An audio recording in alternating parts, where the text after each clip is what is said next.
Hi, we are interviewing for our episode of Together LA's podcast, a listening tour.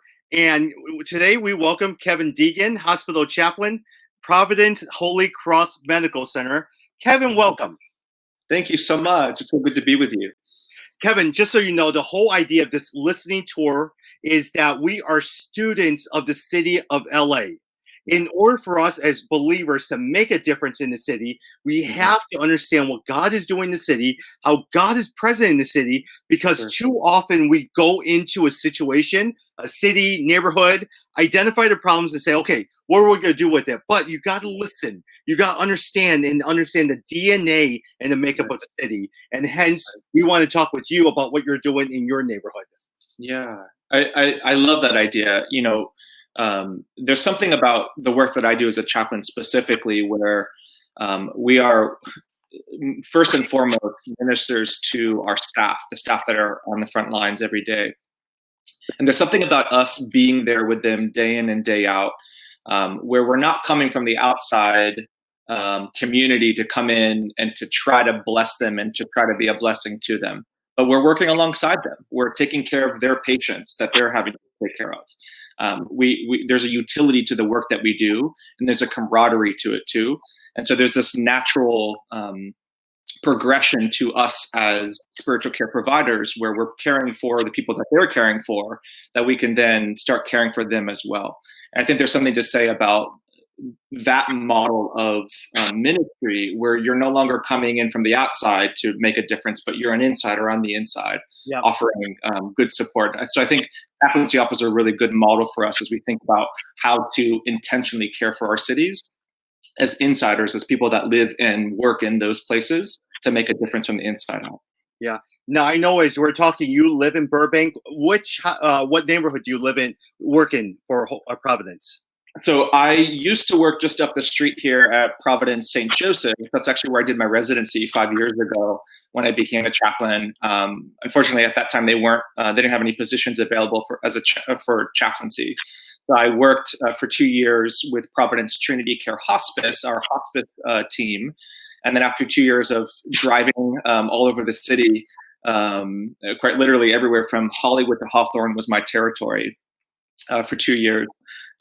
Was ready to get back into a hospital setting and work closely with our inpatient palliative care team. I moved to Providence Holy Cross, where I am now. I've been there for about 2 years now. And that hospital is in Mission Hills. So up the 5 North Freeway, and it's actually right off the freeway. We're just right after the 118. I want to spend some time talking a little bit about how things are going. But before I do, talk to me about your journey of being a hospital chaplain. What got you into it, and how did you? What made you decide to become a hospital chaplain? Yeah, so I probably like a lot of people, a lot of pastors now who are having to reevaluate how they're going to be doing ministry in times of COVID, where things are shut down. I had a very strong feeling at the end of my seminary time where I just had to reevaluate what God's call was in my life. And I had always had in my mind that I would go through my schooling and end up in seminary and would just be a pastor in a church in Los Angeles. That was just like the only clarity that I had in my call. But at the end of my seminary training, they require that you do an internship with a church. And God works and will use anything for his glory. And so I had a pretty negative experience with this internship and realized pretty clearly and pretty definitively that I wasn't feeling called at that time to work in a church specifically. A lot of that was just my own natural inclinations to minister to folks who aren't part of a particular church, who have fallen away from church and actually been quite turned off by the church experience itself. And so feeling like my ministry was leading me into a church setting, but feeling like I had gifts that were pulling me out of it, had to really evaluate where there were opportunities for me to serve with the unique gifts that I have and what I feel God calling me to. Actually, it was my wife who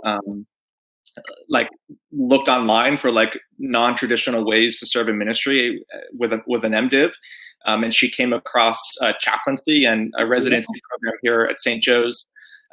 which is less than a mile from our house. And so as we were discussing it, I was like, what's chaplaincy? I have no idea what that is. Like, what does a chaplain do? I don't even know. So after looking into it and meeting with a few people who I knew were chaplains and meeting with the clinical pastoral education supervisor and asking questions of her, felt like it was a good start or transition from schooling back into the real world. And after my residency, it just profoundly changed the way that I saw ministry and what my unique gifts were, and being in a place where I'm caring for the most sick and the most vulnerable in our city. Really felt like a good match of my unique skills and what I was feeling led to do. So that's kind of the journey of like away from the church, but what does that look like? And then chaplaincy really provided for me a model for ministry that could, I hope, one day take the model of chaplain spiritual care ministry in a hospital setting and supplant that idea to other businesses and even the entertainment industry here in Burbank. Got it. Like, for instance, what is it about the chaplaincy that you want to bring to entertainment or different businesses? Talk to me about that. What would you envision that you would ideally like to see? So you have to understand in the hospital setting, we provide a really strong presence both to our patients and to our staff. And at Holy Cross specifically, we are called upon quite often by our staff to come in to care for their patients, but also for them personally. And so I think there's a usefulness to the care that we offer. And staff know that we're not coming to evangelize. We're not coming to convert them to Christianity. We're coming to offer spiritual support and meeting them where they are. Got it. Being a Christian chaplain, I offer what I have found to be useful for me, and I offer the truths that I know to be true, and also help them to lead them down their journey and the spiritual walk that God has them on. And so I think that there's a mindset of pastoral ministry in the community, of a pastor going in and trying to build a congregation around the people that they encounter. Whereas with chaplaincy, that congregational mindset of having to recruit and bring people into the flock doesn't have to be done because we're already there. I have my badge, you have your badge, we're already in this together. And so the selling point of ministry is eliminated, and I'm just there to be useful to you. And provide a spiritual support that's really meaningful for you now, but also meaningful for you now personally, but also for your patients as well. So I think that there has to be a usefulness to the ministry that chaplains would be doing in the community, where we would be called upon for really specific and helpful tasks.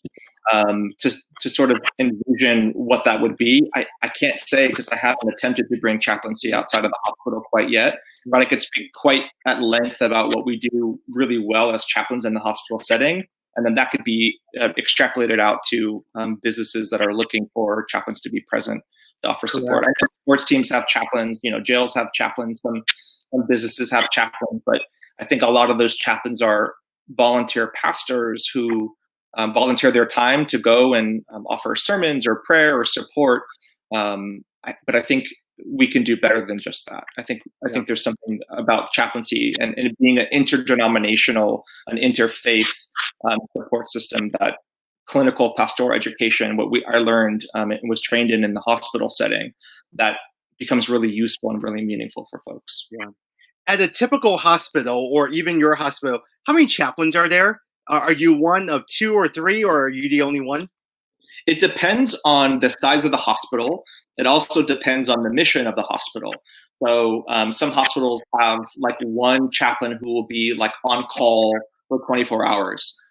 Providence, the hospital system in which I work, we were founded by nuns. And so part of our DNA and who we are as a hospital envisions what we call whole person care, which cares for the body, but also the mind, the heart, and the spirit. And that's where we as chaplains come in to offer that emotional, spiritual support.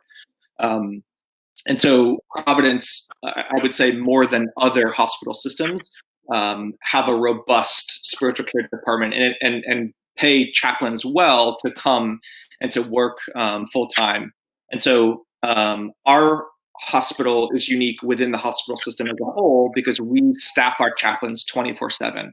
We Wow. always have a chaplain in the hospital, present in the hospital, and we get called for every code, every death, every crisis event that happens. We get a phone call for. It's within the checklist, if you will, of things to do when a crisis event happens. They know to call.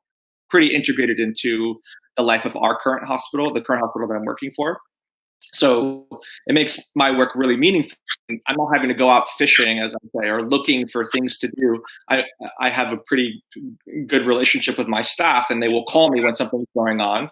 And even if I don't know the particular staff member who may be working today, they know to call the chaplain when something's going Wow. on. Got it.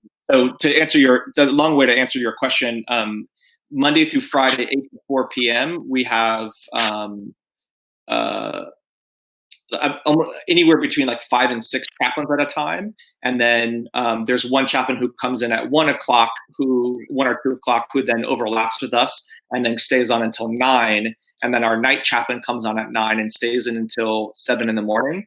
And then our morning chaplain comes in at 7. And then we come in around 8 o'clock. And then we start our day and go until 4. And then on the weekends, we have a chaplain that comes in at 7 p.m. and stays overnight till 7 a.m. And then a chaplain who comes in 7 a.m. and stays till 7 p.m. So there's always a chaplain in the hospital 24/7, which I think is the only really way to do chaplaincy and to do it well. There's something about the incarnational presence, from a very Christian standpoint. Jesus came in person for a reason, was present for a reason. Whereas being on call can be useful when there's a ritual or a spiritual need. But walking in the halls and being present is where I get some of my best spiritual referrals, care referrals, because the staff are constantly saying, "Oh, I was just going to call you," but because I walked by, they then remembered or then thought to ask me for support. Whereas that extra step to have to call sometimes falls through the cracks. Yeah. When this COVID-19 thing hit, what happened? How did you guys prepare for it? Or did it just suddenly come and you just had to just adjust and go on the fly? Yeah. Talk to me about what's been happening in the last couple of months. My gosh. So I heard on NPR a few weeks ago, some doctor was talking about how their hospital was managing and used a phrase which has been so vivid in my mind. He said, "We're kind of building the plane as we fly it," and that feels a lot like what my experience has been. Is that this is such a new thing that we're not quite sure. I think now we're at a point where we have a pretty good rhythm. I feel like I have a pretty good new abnormal, a pretty good rhythm in my day. But early on, it just felt so new and so different, so scary, so unknown. There's still a lot that's unknown, but early on, a lot of misinformation, a lot of policies that were put in place and then changed. So I think it's important for those who are not who don't work in a hospital setting or in a trauma center like Holy Cross is. It's difficult to explain how much crazier it is now with COVID, because it was so crazy before that if I told you what we were doing before, that would sound insane. So coronavirus on top of it is just like astronomically like crazier or just different. The biggest difference now that I see in our work is that we have a no visitor policy. Got it. And so our hospital right now I've heard is the busiest COVID wise in all of Southern California. We're averaging about 60 coronavirus patients. I work on the step down ICU floor of our hospital, which was converted into the COVID floor when we first got kicked off. So I've been one of the COVID chaplains, if you will, and my floor will remain. So ICU opened up a few of their quads to house coronavirus patients, and then we had a few other floors that were open at a time. But my floor will remain like the main hub, the one that will stay open the longest. So I spend basically my entire day, half my day, on the COVID floor with the staff, but then also going into rooms. And like I said, the biggest change is because there's no family, there's no visitors. A lot of our patients are missing their families and want to connect with them. Their families are missing their loved ones and want to see Yeah. them.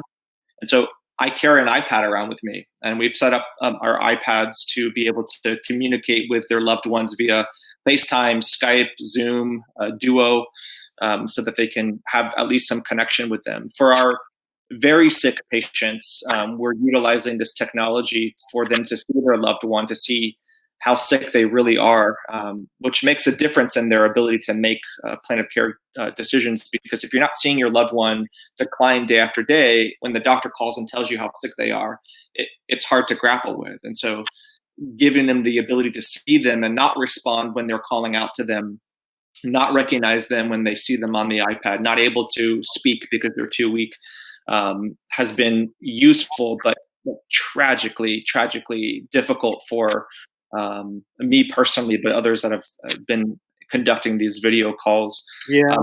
We also use these video calls to have plan of care conversations or palliative care meetings with the families to decide on what code status they're going to be and how we're going to move forward with their care. We in general, before COVID, we serve a very low socioeconomic community, a high immigrant population, a very sick population. We serve centrally located Holy Crosses, and that has remained true over COVID, having a lot of really sick folks coming into the hospital. So COVID has just escalated the kind of care that we've always been offering, and just magnified the amount of really sick patients and difficult conversations that we're having. So our caseload of palliative care is just 3-4 times the amount that we usually have. So we're having a lot of these difficult conversations each day, and using these iPads to conduct these conversations are just so difficult to be there holding the iPad for their loved ones to be saying goodbye, you know? Yeah. How do you not take your work home every single day? How do you and your colleagues process everything, deal with everything, not just once in a while, every single day, at least a couple times an hour, if not more? How do you process all that for the last couple months and still continue to go on? Yeah. You know, I've said this a few times, that as spiritual care providers, I think healthcare providers in general develop a really healthy margin in the work that we do, where what's mine is mine and what's yours is yours. Yeah. That I can be there with you when your loved one is dying, because I've had a loved one that has died. And so I can be empathetic. I can be present with you in your sadness and support you in it. The trouble is with COVID, it's become the great equalizer, where no longer are we just talking about this metastatic cancer case where your loved one is dying because they were diagnosed with this illness and the whole family is affected by it. The illness that you're dying from is also the same illness that I'm afraid of contracting, and I'm afraid of bringing home to my family, and that I also know family, friends, coworkers who have gotten sick with this. And so the margin that we've had that's given us the ability to remain healthy and have empathy, but not be caught up in the same story that their experience that they're having, is gone, completely eliminated. So to your question, I think in general for COVID, it was always a struggle because the work that we do is really difficult day in and day out. But with COVID, it's just really flipped everything on its head. And I feel like I'm doing everything again for the first time. I feel like I'm learning my work again through the lens of COVID. Wow. I told my boss today, actually, that I feel like I'm a resident again. I feel like I'm learning how to do my craft because I have this new element of technology, and asking myself, how do I make my virtual encounter meaningful? How do I convey the love of God to somebody through an iPad? In my CPE residency, I was taught to hold hands, not tablets. I was taught to be with people, not just talk to them over the iPad. And I'm there to put a hand on somebody's shoulder when they're tearful, not turn the iPad off of their loved one to myself to try to talk to them while they're trying to talk to their loved one. Like that, just like the way in which I'm doing my work now is so different that I take that home with me, in addition to just the difficulty of the work that I feel like it's so new that I'm trying to catch up to the difficulty and the magnitude of the work that I'm doing. Just technically, I'm trying to make sense of that. So like, I don't know how to answer your question. I don't know if I'm doing it well. Yeah, yeah, yeah. But I have to say I am bringing it home with me. My wife and I have a pretty solid rule of like not talking too long about work. And the general rule that we established after my residency was the things that happen at work that I do tell her about are the things that happen at work that are changing me and who I am as a person. And so I come home and I tell her the things that I feel like have altered who I am as her husband, as a father, as her partner, and as a person, because she needs to know those things. So when I experience something that is changing who I am viewing myself as, or my identity, or the growth that's happening within me, she needs to know those things. But the large majority of things that are changing me little by little, we just don't have time to talk about it. And she's not in a place to process those things with me because she wasn't there and she doesn't have that experience that I do on this level. So um, I have a lot of self-care practices in place that I go to. I'm part of a Bible study that I go to every single week, which is a helpful place to study God's word and to continue to invest in my own spiritual health and well-being.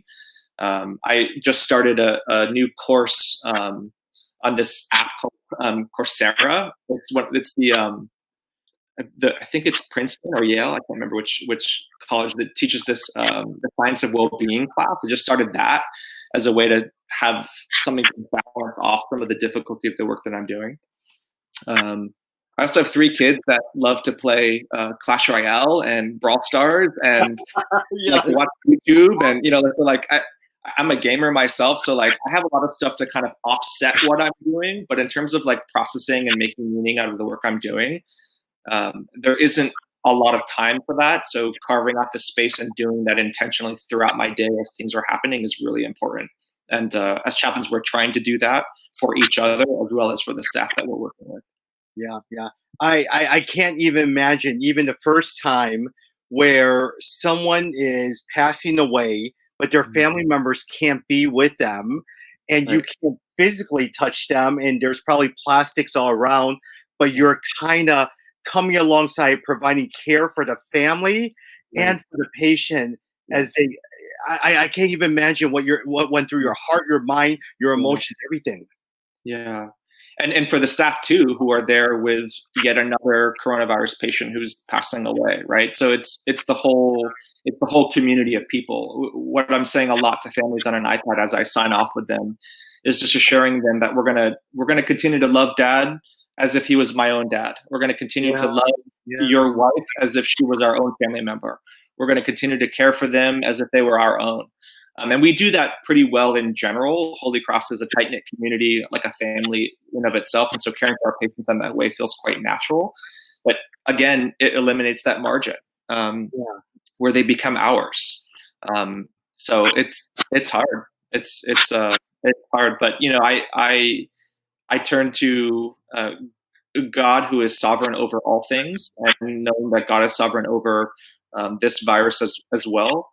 And I trust that God is a God of redemption, that He can take anything that is difficult and otherwise meaningless and make good come from it. If He can take the death of His Son and bring about the salvation of the world, surely He can use this virus for some good and for His good purpose. I don't know quite yet what that will be, but I'm trusting in Him to do that work in me personally, but in our communities, in our world. Kevin, there's one thing talking about adults, and I think we're old enough, or even senior citizens are old enough to process through all that stuff and realize what's happening. What do you say to kids? About the virus Yeah. specifically? Or if they're patients and they're struggling, are kids also alone by themselves, or how does that work if they're struggling with the virus or they're contracted a virus, but they're kids? Yeah. So 2 parts to that question. First, our hospital doesn't care for pediatric kids, so Got it. we don't have them in our hospital. We did have somebody who was under 18 come into our emergency department just as I think it was a trauma or something. I don't remember what it was, but their parent was allowed to be with them because they're a minor. So that was a kind of a different case. So I don't know how, let's say, like Children's Hospital is dealing with that, or even Tarzana, which has a pediatric department, Providence. Yeah. They have a pediatric department. I don't know how they're handling that, but just today, I was on a palliative care meeting with a family where there was a grandson of the patient who was helping translate for his mom and aunt. And he probably was no older than 16 at the eldest, maybe younger than that. And trying to convey to the whole family, but to the grandson who was trying to help coordinate some of the, the language. We had a professional interpreter, but he was also trying to, translate as well. It's just so difficult. And in this particular case today, he responded by saying, when we told him how sick grandpa was, he goes, but they told us he was getting better. Our doctor was like, who told you that? And I asked him, do you remember the name of the person that told you that? He's like, I don't remember. And I said, they shouldn't have told you that. He's not better. And we're really worried about him. And so conveying how sick somebody is, I think, is difficult to do for any minor who doesn't understand the complexities of the healthcare system. But then to understand COVID on top of it is just difficult to do for adults. So I'm with you. I don't know how to convey that to kids. With our kids, who are all teenagers, but still, processing on their own level, I think. So it's not trying to explain to them the health part of it. I think they understand how scary it is and the risk of, getting infected. I think they all grasp pretty easily. But what we've learned, my wife and I, we've learned is that letting our kids be the experts in a way, the experts of their own emotions, the experts of their own experience, and letting us know how they're doing rather than dad coming in and telling them how they should feel or how scared they should be or how they should be reacting to this. They know that I'm there with the COVID patients every day. If they want to know, then they ask. But typically, they don't really care. They just want to play games and they want to hang out and they don't want to talk about it. They want to, like us, have something to balance out all of the stress that we're facing, day in and day out. I think most stressful for our kids right now is having school canceled and not seeing their friends and not having their normal patterns and rhythms, that they're cooped up in the house on their iPads and computers doing school that way. So I don't know how, a child who gets sick or how, Children's Hospital is doing that. But I think that would be a whole another layer of complexity of explaining a disease that as adults we don't even quite understand yet. Yeah. And Kevin, every single day, what do you have to do to prepare? Like when you get off and go home, are there protocols? Do you just wash your hand, take a shower when you get home? All of that stuff. How do you protect yourself and your family from not having this virus? Sure. So on the COVID floor where I work, when you first walk, there's a line of tape on the ground, and there's a person sitting next to a table that's filled with all the PPE, the personal protective equipment. And I actually have to sign out whatever equipment I'm taking. They're keeping track of not only who takes it, but what you're taking so they can continue to be in full supply.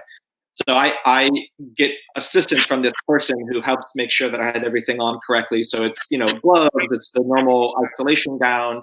I put on my N95 mask. I have my goggles or my protective eyewear. And then sometimes we can wear like a head covering as well to be able to go onto the unit. So donning on the PPE, going on, we have that person. And then when we come off the unit, we're taking all the stuff off. I am handing the iPad that I had with me on the unit. I wipe it down with bleach and then I hand it to this person and they put it into the UV zapper.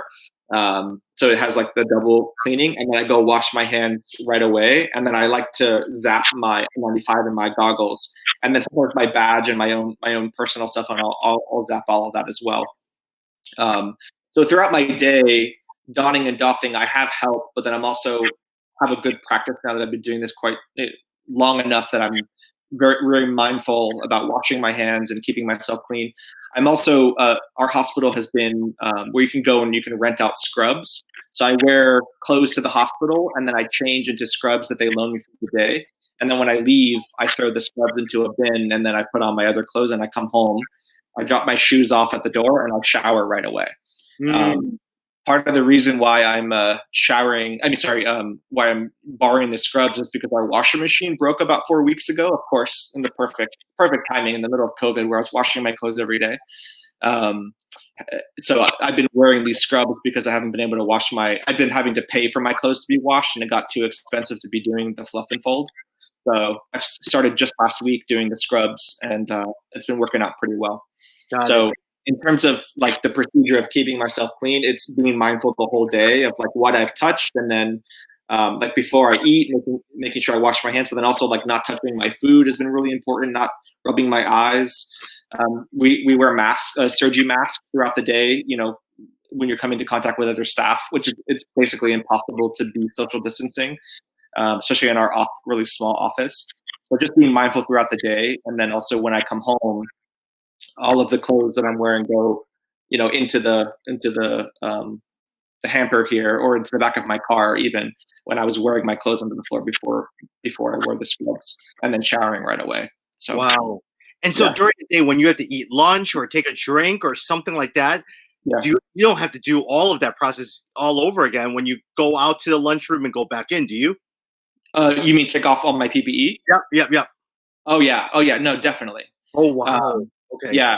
So I have to be really mindful about when I'm going on to the COVID floor, that I'm going to be there for all of the consults that I have, and then take all of the Wow. referrals that they give me while I'm there. So when I go, I'm there for hours. And Wow. I stay, and I try to do all of them so that I don't have to come back and then waste the PPE again. Yeah. Yeah, the whole process happens and then there's times where I come off, and then a patient codes, or somebody passes, or something happens, and then I have to use PPE, and I go back again. But I try to make it one long, good time on the COVID floor, and then I spend the rest of my day on the other floors that I go to that are not COVID. Got it. Hey, Kevin, for the people who are listening and watching, how can we be praying for you? How can we be praying for you and your colleagues and the Yeah. doctors and nurses that are on the floor? What can we do? I mean, the whole idea of Together LA is that we are better when we do things together versus all of us doing their own things, but we're all in it together. Sure. Christ followers, you integrating our faith to serve the city. What can we Yeah. be doing for you? I think the biggest prayer request that I am sensing is God's protection. I I think that protection extends to our personal protection, with all the PPE, the donning and the doffing, bringing home the illness to our families. Just pray for God to continue to protect us, those that are on the front lines and interacting with the patients and families. But I think the protection also extends to this emotional, spiritual level as well.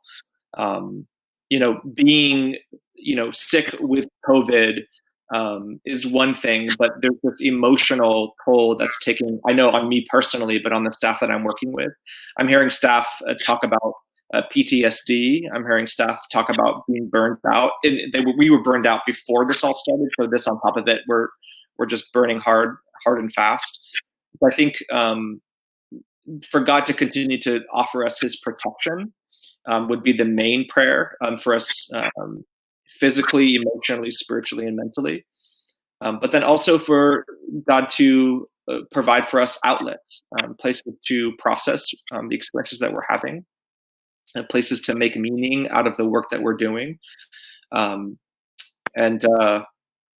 If anybody wants to do something more tangible than pray for those two things, different people in the community have been donating meals to our hospital, and you'd be surprised how much a Subway sandwich, or a pizza, or or In-N-Out means to us. One less thing that we have to worry about, or like a hot meal that comes in, really goes a long way for us. So if you feel like you want to do something more tangible, contact the local hospital and say that you want to donate a meal to a particular department, and that goes such a long way. And there's been so many that have donated already, but please do that. The other thing I'll say too, if you want to do something more tangible, and purchasing a meal is not something that you're able to do right now because of the current economic situation that we're in. Our spiritual care department, one of the other chaplains and I have been collecting notes of support from the community. And so if you or your kids, or if your kids are in school and you want to contact their teacher and have their whole class do this, we've been contacting local schools and parishes to have them send us letters of support. You can email those letters to Holy Cross Spiritual Care at gmail.com.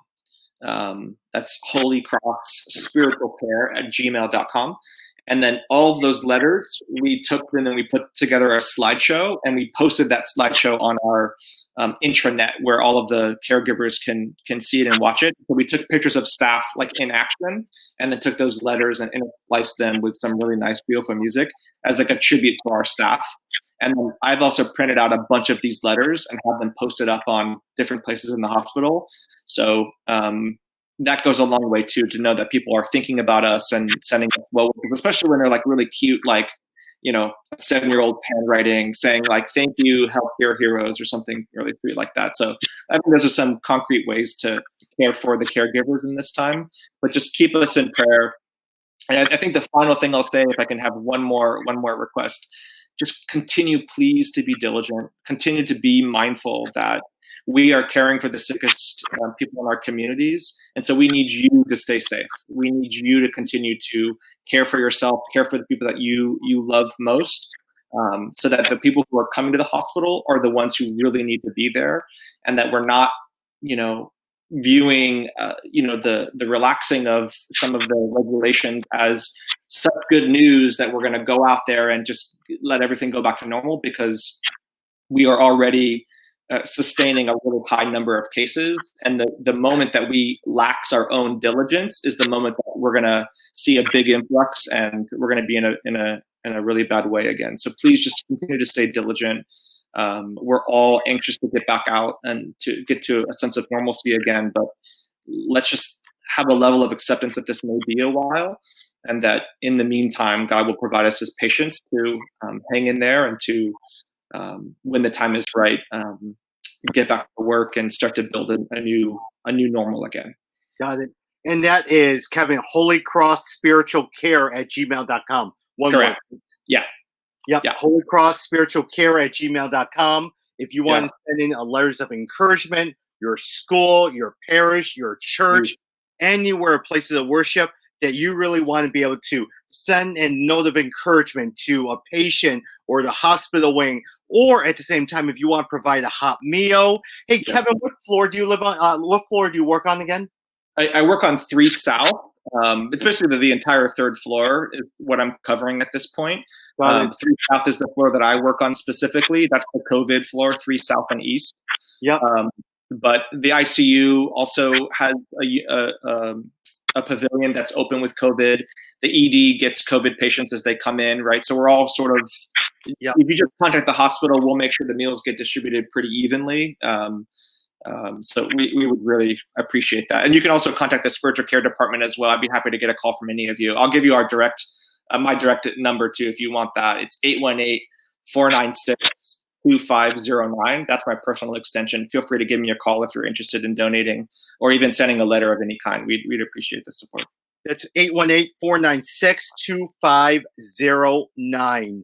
Correct. So, Kevin, thank you so much for just taking time out, just giving us insight, giving us some report on how you're doing, what's going on. And we got to get you back on soon to just give an update on how things are going as well, too. I'd love that. Yeah, let's do that again soon. Yeah. And that is the premise of Together LA. We exist with the vision of serving and loving our city through the whole idea of partnerships, understanding and respecting not only pastors, nonprofit ministry leaders, but even medical professionals, marketplace leaders. All of us are in it together to serve the city and love the city for the gospel of Jesus Christ. So thank you, Kevin. I know you got to go have dinner with your wife and your kids. And so thank you, and we will talk soon. Thank you so much. Good to be with you today. Blessings to you. Thank you. For more information on Together LA, go to togetherla.net. That is togetherla.net, or at together_LA on Instagram. That's at together_LA on Instagram. We'll talk soon, and have a good night. Thank you. Good night.